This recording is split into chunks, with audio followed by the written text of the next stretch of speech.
Hallelujah. ಈ ಒಂದು 2026ನೇ ವರ್ಷದಲ್ಲಿ ಈ ಒಂದು ಗುರುಪಡೆದ ಉಪವಾಸ ಪ್ರಾರ್ಥನೆಯಲ್ಲಿ ಅದ್ಭುತವಾಗಿ ದೇವರು ನಮ್ಮೆಲ್ಲರಿಗೆ ನಡೆಸಿಕೊಡ್ತಾರ. ದೇವರಿಗೆ ಮಹಿಮೆ ಆಗಲಿ. ದೇವರ ಸನ್ನಿಧಿಯಲ್ಲಿ ಬರ್ತಕ್ಕಂಥ ಪ್ರತಿ ಸಹೋದರ ಸಹೋದರಿಯರು ದೇವರ ದೇವರು ಸಹಾಯ ಮಾಡ್ತಾರೆ ನಮ್ಮ ಉದ್ದೇಶದಿಂದ ಮಾತ್ರ ಈ ರೀತಿಯಾಗಿ ದೇವರ ಸನ್ನಿಧಿಯಲ್ಲಿ ಸೇರಿಕೊಂಡು ದೇವರಿಗೆ ಆರಾಧಿಸ್ತಾರೆ. ಇಲ್ಲಿವರೆಗೆ ಅದ್ಭುತವಾದ ಆರಾಧನೆ ಮಾಡಿದಳು. ಅದಕ್ಕಾಗಿ ಒಂದ್ಸಲ ಜೋರಾಗಿ ಚಪ್ಪಳೆ ತಟ್ಟಾರೆ, ಜೋರಾಗಿ ದೇವರ ದೇವರು ಅದ್ಭುತವಾಗಿ ನಮ್ಮೆಲ್ಲರಿಗೆ ನಡೆಸಿಕೊಡ್ತಾರೆ. ಅದಕ್ಕೆ ಇಲ್ಲ ಏಬೇಲ ಗಂಧದಲ್ಲಿ ಏಬಲನ ಪ್ರವಾದನೆ ಗ್ರಂಥದಲ್ಲಿ 2ನೇ ಅಧ್ಯಾಯದಾಗ ಏಬೇಲ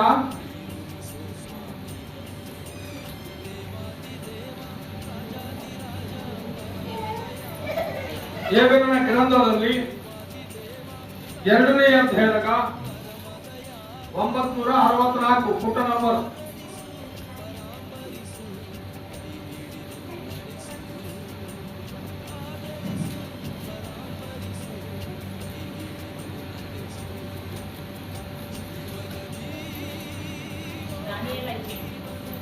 ನಾನೇನು ಹೋಶಯ ಹತ್ತಿ ಸ್ತೋತ್ರ. ಹಲ್ಲೆಲೂಯಾ.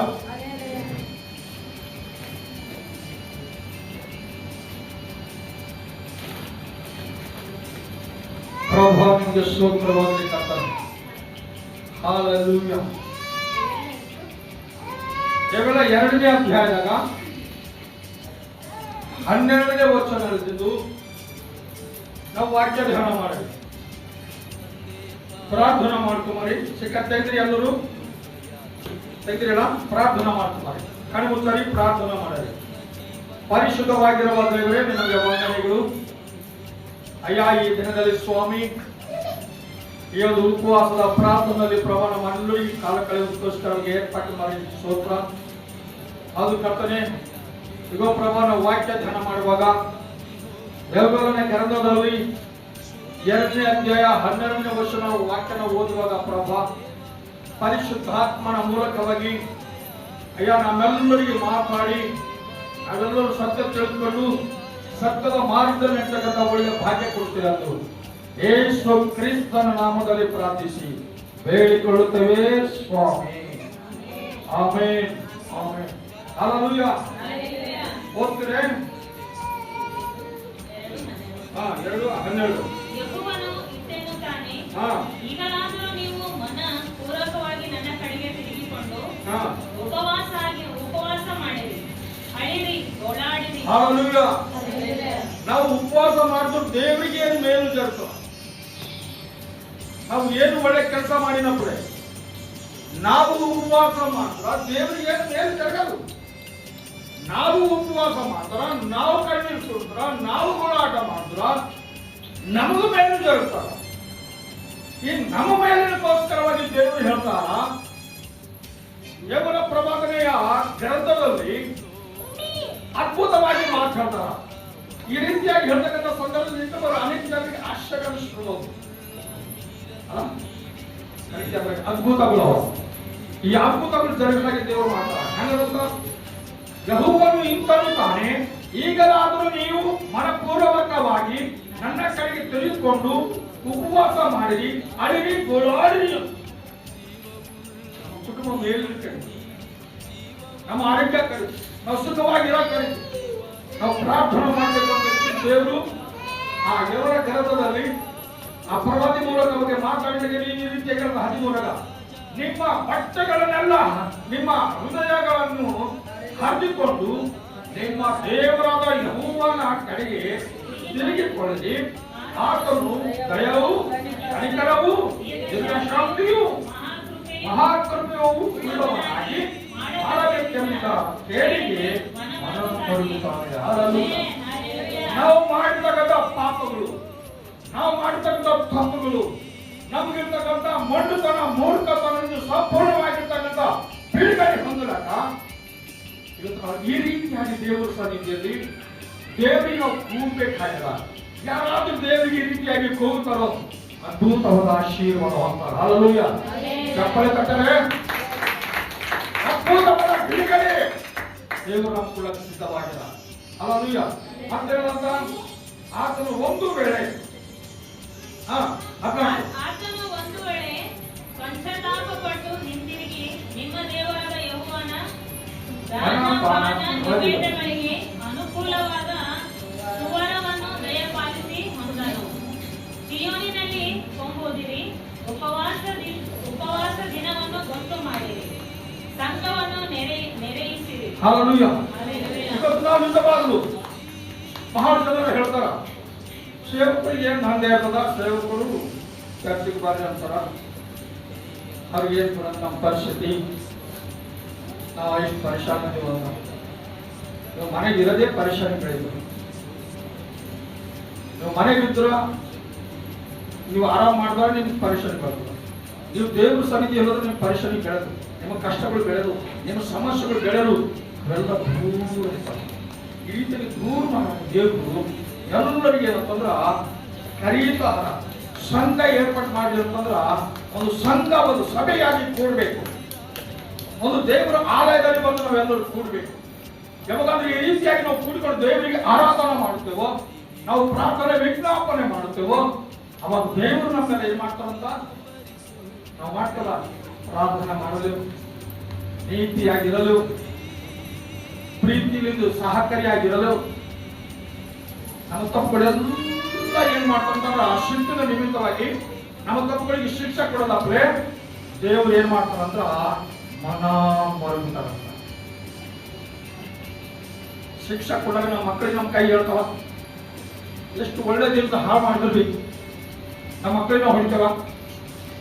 ನಮ್ಮ ದಿವಸ ನಮ್ಮ ಮಗ ಹಾಳು ಮಾಡಿದ್ವಿ, ಯಾಕೆ ಮಾಡಲ್ಲ ಅಂತ ಏನ್ ಮಾಡ್ತೇವೆ, ಎಂದಿಗೂ ಹೊಡೆದವು. ಇಂಥವು ಎಷ್ಟು ಕೆಟ್ಟ ತಪ್ಪು ಮಾಡಿದ್ವಿ, ಹೊಡೆದೆವು. ಯಾಕೆ ಗೊತ್ತಾ, ಬೆಳೆದ ರೀತಿಯಲ್ಲಿ ಮಾಡಲ್ಲ ಅಂತ ನಾವು ಕ್ಷಮಿಸ್ತೇವೆ. ಅದೇ ರೀತಿಯಲ್ಲಿ ನಮಗೂ ನಿಮಗೂ ದೇವರು ಮಾಡ್ಬೇಕಂತ ಇರ್ತಕ್ಕಂಥ ಕೇಳು ನಮ್ಗೆ ಮಾಡಲ್ಲೇ ದೇವರು ಕ್ಷಮಿಸಿ ಬಿಡ್ತಾರಂತ. ಆ ಕ್ಷಮಪಣೆ ಬೇಡೋದಕ್ಕೋಸ್ಕರವಾಗಿನೇ ಇವತ್ತು ನಾವು ಸಂಘ ಆಗಿ ನಾವಿದ್ರ ದೇವರು ಸನ್ನಿಧಿಯಲ್ಲಿ ಕುಂತು ನಾವು ದೇವರಿಗೆ ಕೂಗಬೇಕು. ಹಲ್ಲೆಲೂಯಾ. ಏನ್ ಕೂಗಬಾರ್ದು? ಹೆಂಗ ಹೇಳ್ದ 15 ಸಿಯೋನಿನಲ್ಲಿ ಕೊಂಬುದಿರಿ, ಉಪವಾಸ ದಿನವನ್ನು ಗೊತ್ತು ಮಾಡಿರಿ, ಸಂಘವನ್ನು ನೆರೆಯಿರಿ, ಜನರನ್ನು ಒಟ್ಟಿಗೆ ಬರಮಾಡಿರಿ, ಕೂಟವನ್ನು ಏರ್ಪಡಿಸಿರಿ, ವೃದ್ಧರನ್ನು ಕೂಡಿಸಿರಿ, ಮಕ್ಕಳನ್ನು ಮೊಲೆಕೂಸುಗಳನ್ನು ಸೇರಿಸಿರಿ, ವಧುವರರು ತಮ್ಮ ಕಲ್ಯಾಣ ಗೃಹದಿಂದ ಹೊರಟು ಬರಲಿ. ದೇವ್ರಿ ಈ ಲೋಕದಲ್ಲಿ ಏನ್ ಜನ ಗೊತ್ತಾ, ಒಬ್ಬರು ಮದುವೆ ಆಗ್ಲಿತ್ರ 5 ದಿನ ಮದುವೆ ಆಯ್ತು, ಒಬ್ಬರು ಮದುವೆ ಆಗ್ಲಿತ್ರ ಶುಕ್ರವಾರ ದಿನ ಮದುವೆ ಆಯ್ತು. ದೇವ್ರ ವಾಕ್ಯ ಹೇಳ್ತದ, ಮಕ್ಕಳಿಗೆ ತಗೊಂಡ್ಬರಿ ಅಂತ, ಕಲ್ಯಾಣ ಮಂಟಪದಿಂದ ಮದುವೆ ಮಕ್ಕಳು ವಧುವರಿಗೆ ತಗೊಂಡ್ಬರಿ ಅಂತ. ಆ ವಧುವರು ಸಂತ ಅವ್ರು ಮದುವೆ ಇಟ್ಕೊಂಡ್ರೆ ನಾವು 5 ದಿನ ಚರ್ಚೆಗೆ ಹೋಗೋದ ಬರೀ ದೇವಿಗೆ ಪ್ರಾರ್ಥನೆ ಮಾಡೋದಕ್ಕೆ ನಾವು ಎಲ್ಲಿಗೆ ಹೋಗುತ್ತೇವೆ, ಮದುವೆ ಹೋಗುತ್ತೇವೆ. ಅಂತಂದ್ರೆ ಸಮಯ ಯಾರ ನಿಮಿತ್ತವಾಗಿ ನಾವು ಸಮಯ ಕಳೆದುಕೊಳ್ತೀವಿ, ಯಾರ ನಿಮಿತ್ತವಾಗಿ. ಬಹಳ ಜನರು 5 ದಿನವೇ ಪ್ರೇಯರ್ ಇಟ್ಕೋತಾರ, 5 ದಿನವೇ ಮನೆ ಇಟ್ಕೋತಾರ, 5 ದಿನವೇ ಮನೆ ಸ್ನಾನ ಇಟ್ಕೋತಾರ, 5 ದಿನವೇ ತೊಟ್ಟಲು ಇಟ್ಕೋತಾರ. ಸೇವಕರು ಹೋದ್ರ ಸೇವಕರು ಬಂದಿಲ್ಲ ಅಂತ ಅವ್ರನ್ನ ತಪ್ಪು ನೋಡ್ತಾರ. ಅದರ ಮನಸ್ಸು ದೇವ್ರ ಕೈ, ದೇವ್ರ ಭಯ ಪಡಿತವ, ದೇವ್ರಿಗೆ ಭಯ ಪಡೋದು ಕಣ್ಣು. ಯಾವಾಗ ನಾವು ಯಾವ ಸಮಸ್ಯೆಗೆ ಗುರಿ ಆಯ್ತಾವ ಗೊತ್ತಿಲ್ಲ, ಯಾವ ಆಪತ್ತಿಗೆ ನಾವು ಗುರಿ ಆಯ್ತಾವ ಗೊತ್ತಿಲ್ಲ, ಯಾವ ಹೀನ ಸ್ಥಿತಿ ಬರ್ತದೆ ನಮ್ಗೆ ಗೊತ್ತಿಲ್ಲ. ಅದನ್ನು ಬಿಡುಗಡೆ ಹೊಂದಬೇಕಾದ ನಾವು ಕೇವಲ ದೇವರ ಸನ್ನಿಧಿಯಲ್ಲಿ ಈ ರೀತಿಯಾಗಿ ಕೂಸುಗಳಿಗೆ, ಮದುಮಕ್ಕಳಿಗೆ ಎಲ್ಲ ಹಿರಿಯರು ಎಲ್ಲರೂ ಕಲ್ತಿದ್ರೆ ನಾವು ದೇವ್ರ ಸನ್ನಿಧಿಯಲ್ಲಿ ಬಂದು ಕಟ್ಟಿ ಒಂದ್ ವೇಳೆ ನಾವು ಪ್ರಾರ್ಥನಾ ಮಾಡ್ದೇವಂದ್ರ, ದೇವರಿಗೆ ಆರಾಧನೆ ಮಾಡ್ದೇವಂದ್ರ ಒಂದ್ ವೇಳೆ ಆ ದೇವರಿಗೆ ನಂಬಿಕೊಂಡು ಓಪನ್ ತರ್ಸದೆ ಏನಾದ್ರು ಸನ್ನಿಧಿಯಲ್ಲಿ ನಾವು ಕ್ಷಮಪಣ ಬೀಳದೆ. ಹಲ್ಲೆಲೂಯಾ. 10ನೇ ವಚನ. ಯೆಹೋವನ ಸೇವಕರಾದ ಯಾಜಕರು ದ್ವಾರ ಮಂಟಪಕ್ಕೂ ಯಜ್ಞವೇದಿಗೂ ನಡುವೆ ಅಳುತ್ತಾ, ಯೆಹೋವನೇ ನಿನ್ನ ಜನರನ್ನು ಕರುಣಿಸು, ಅನ್ಯ ಜನಾಂಗಗಳು ಅವರ ಹೆಸರನ್ನು ಕಟ್ಟು ಗಾದೆವಾಗಿ ಎತ್ತುವ ನಿಂದೆಗೆ ನಿನ್ನ ಸ್ವಾಸ್ಥ್ಯದವರನ್ನು ಗುರಿ ಮಾಡಬೇಡ. ಹಲ್ಲೆಲೂಯಾ. ಯಾರ್ಯಾರು ಬರ್ಬೇಕಂತ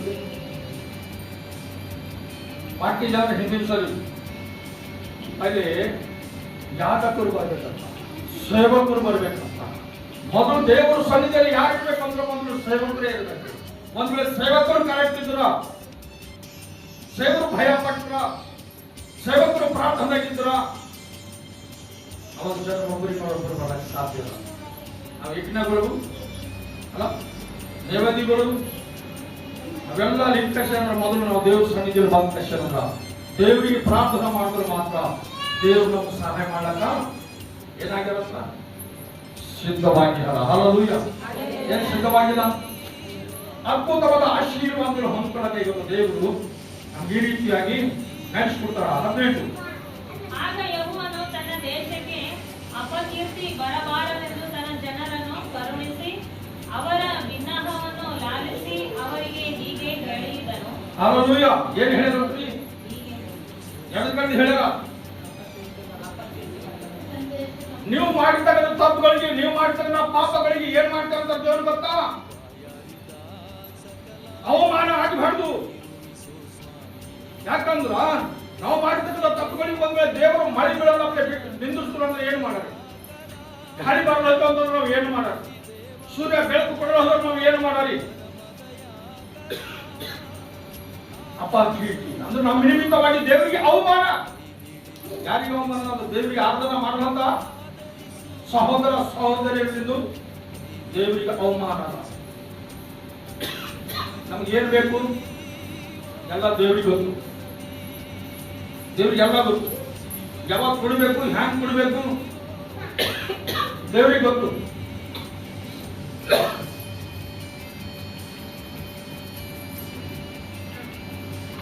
ಏನ್ ಗೊತ್ತಿಲ್ಲ? ನಾವು ಎಷ್ಟೇ ಕಷ್ಟಪಡಲಿ, ನಾವು ಎಷ್ಟೇ ವಿನಂತಿ ಮಾಡಲಿ ಬರ್ಕತ್ತಿರೋದು ಯಾಕೆ ಗೊತ್ತಾ? ನಾವು ದೇವರ ಸನ್ನಿಧಿಯಲ್ಲಿ ಕಡೆ ದೇವರಿಗೆ ನಾವು ಪ್ರಾರ್ಥನೆ ಮಾಡಬೇಕಂದ್ರೆ ಈ ಸಮಸ್ಯೆಗಳಿಗೆ ನಾವು ಗುರಿ ಆಗ್ತಿದ್ವು. ಆದ್ರೆ ಈ ವಿಷಯದಲ್ಲಿ ಅವಮಾನ ಯಾರಿಗೆ ಆಗ್ಬಾರ್ದು ಅಂತ? ನಮಗೂ ನಿಮಗೂ ಅವಮಾನ ಆಗ್ಬಾರ್ದು.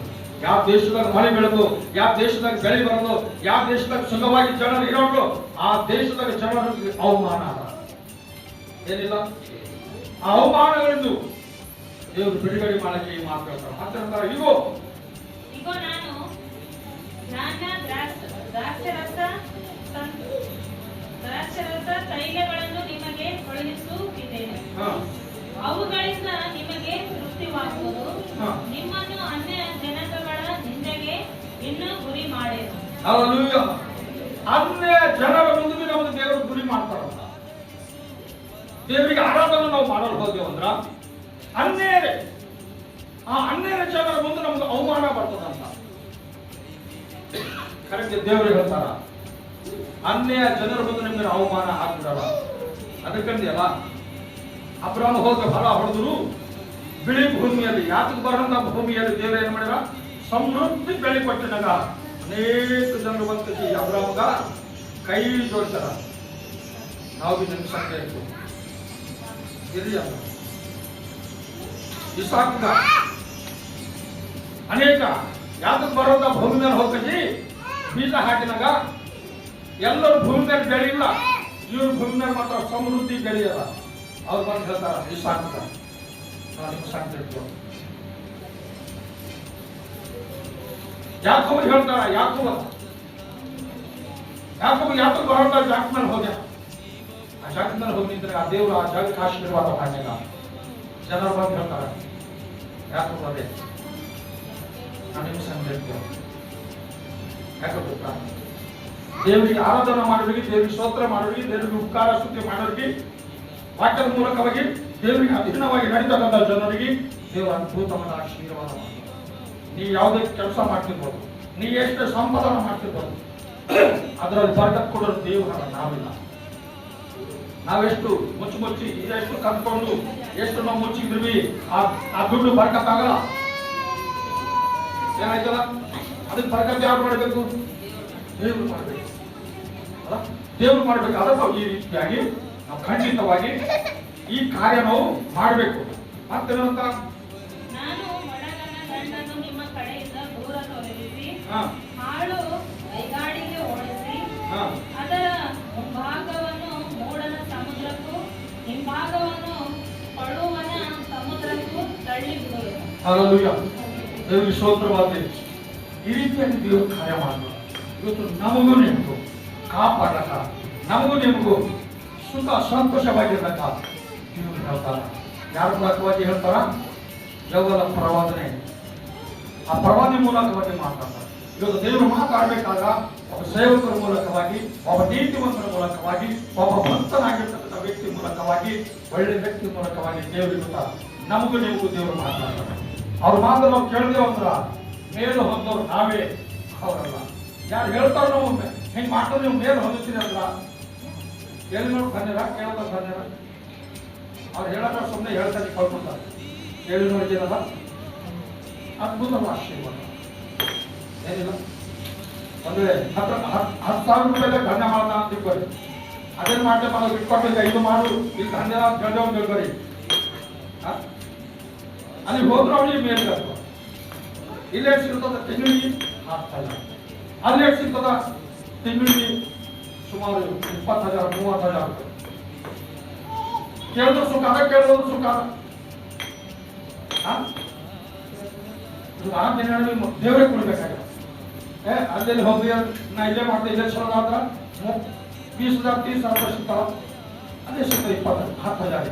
ಅದಕ್ಕೆ ಇವತ್ತು ಕೇಳ್ತಕ್ಕಂಥ ಭಾಗ್ಯದಲ್ಲಿ ದೇವರು ಮನುಷ್ಯರು ಕೊಟ್ಟರು ಮಾತ್ರ ದೇವರು ಅದ್ಭುತವಾದ ಸಹಾಯದ ನಿಮಿತ್ತವಾಗಿ ನಡೆಸಿಕೊಡ್ತಾರ. ಏನ್ ನಡೆಸಿಕೊಡಲ್ಲ ಅಲ್ಲ. ಇಲ್ಲ ನೋಡ್ಬೇಕಾದ್ರೆ ಇಲ್ಲಿ ಏನದ 20 ವರ್ಷದಾಗ ಭೂಜಂತುಗಳೇ ಅಂಜಬೇಡಿರಿ.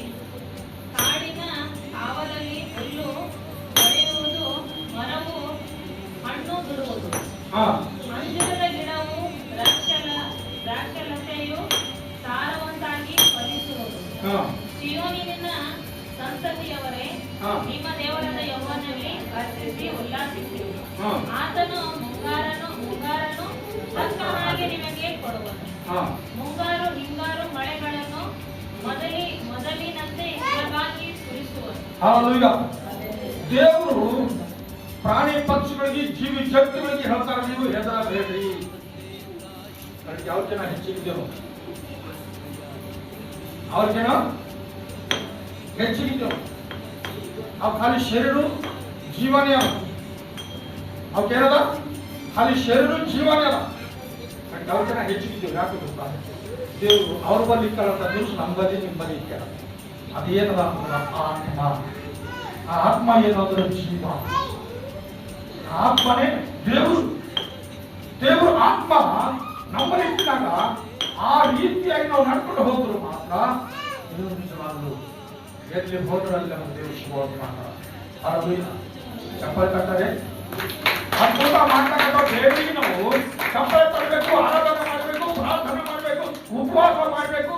ಅದಕ್ಕೆ ಇಷ್ಟವಾಗಿರ್ತಕ್ಕಂಥ ಕೆಲಸಗಳು ಮಾತ್ರ ನಾವು ಮಾಡ್ತಾ ಅದ್ಭುತವಾದ ಆಶೀರ್ವಾದಗಳು ಹೊಂದಿಕೊಳ್ಳಕ ಸಾಧ್ಯದ. ಓದಿರ್ತಕ್ಕಂಥ ವಾಕ್ಯ ದೇವರು ನಮ್ಮೆಲ್ಲರಿಗೆ ಆಧಾರವಾಗಿ ಆಶೀರ್ವಾದ ಮಾಡಿ ಸಹಾಯ ಮಾಡಿ ಬಲಪಡಿಸಲಿ. ನಾವು ಕಣ್ಮುಚ್ಚಲಿ, ಪ್ರಾರ್ಥನಾ ಮಾಡಿಕೊಂಡು ನಾವು ಮುಕ್ತಾಯ ಮಾಡಿ ಪ್ರಾರ್ಥನಾ ಮಾಡಿ. ಪರಿಶುದ್ಧನು ಮಹೋನ್ನತನು ಪರಕರಿಕೆಯಾಗಿರುವಾಗಿದ್ದರೆ ನಿಮ್ಮ ಘನವನ್ನ ನಾಮಕ್ಕೆ ಸ್ತೋತ್ರವಾಗಲಿಯಪ್ಪ. ಹೌದು ಕರ್ತನೇ, ಅಯ್ಯ ಉಪವಾಸದ ದಿನದಲ್ಲಿ ಮೊದಲನೇ ಶುಕ್ರವಾರದಲ್ಲಿ ನಿಮ್ಮ ಪಾದ ಸನ್ನಿಧಿಯಲ್ಲಿ ನಮ್ಮೆಲ್ಲರಿಗೆ ಸೇರಿಸಿಕೊಳ್ಳಲಿಕ್ಕಾಗಿ ವಂದನೆಗಳು.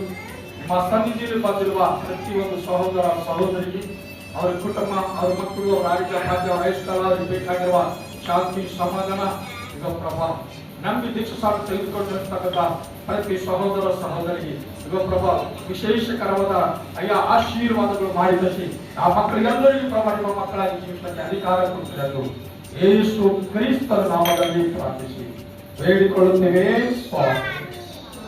Amen, amen, amen.